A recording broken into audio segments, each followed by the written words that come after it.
এই রান্নাটি বানানোর জন্য আমি এখানে রুই মাছের পিস নিয়ে নিয়েছি 3টে, একটা মিডিয়াম সাইজের পেঁয়াজ কুচি করে নিয়েছি, একটা ছোট সাইজের টমেটো কুচি করে নিয়েছি, আর এরকম সাইজের কচু আমি 2 টুকরো করে কেটে নিয়েছি।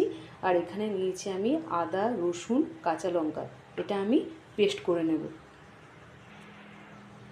মশলাটা আমি পেস্ট করে নিয়েছি, আর এখানে কড়াইয়ে আমার তেলটাও গরম হয়ে গেছে। এবার আমি মাছগুলো এক একটা করে ভেজে নেব।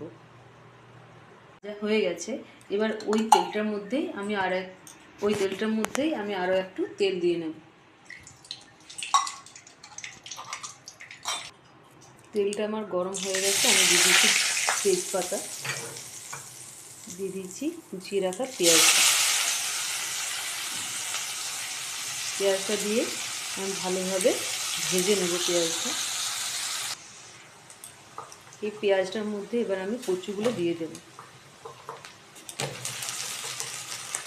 কচুগুলো দিয়ে একটু উপর থেকে নুন দিয়ে দেবো। এবার কচুগুলো ভেজে নেব ভালোভাবে। কচুটা আমার ভাজা হয়ে গেছে, এবার আমি এর মধ্যে দিয়ে দেবো টমেটোটা দিয়ে আমি একটু ভেজে নিয়েছি। এবার এর মধ্যে দিয়ে দিচ্ছি বেটে রাখা আদা, রসুন আর কাঁচা লঙ্কার পেস্টটা।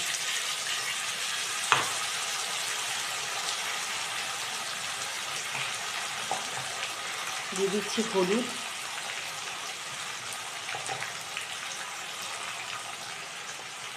দিচ্ছি নুন, ভাজা জিরে আর ধনে গুঁড়ো,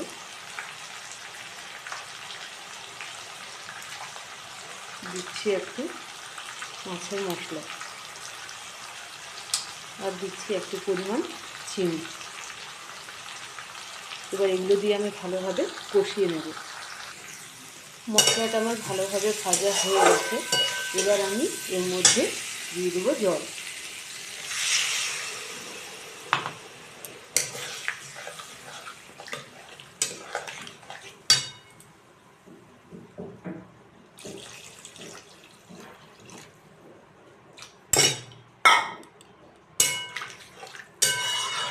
জল দিয়ে এবার আমি এটা সেদ্ধ হওয়ার জন্য ঢাকা দিয়ে রেখে দেবো।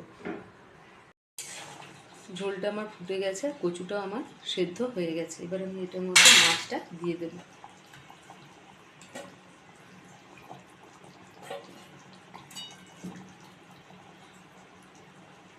মাছটা দিয়ে একটু ফুটিয়ে নেব।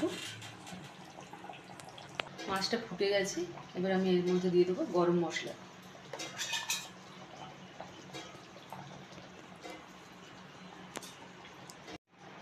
রান্নাটা আবার তৈরি হয়ে গেছে, এটা আমি 5 মিনিটের জন্য ঢাকা দিয়ে রেখে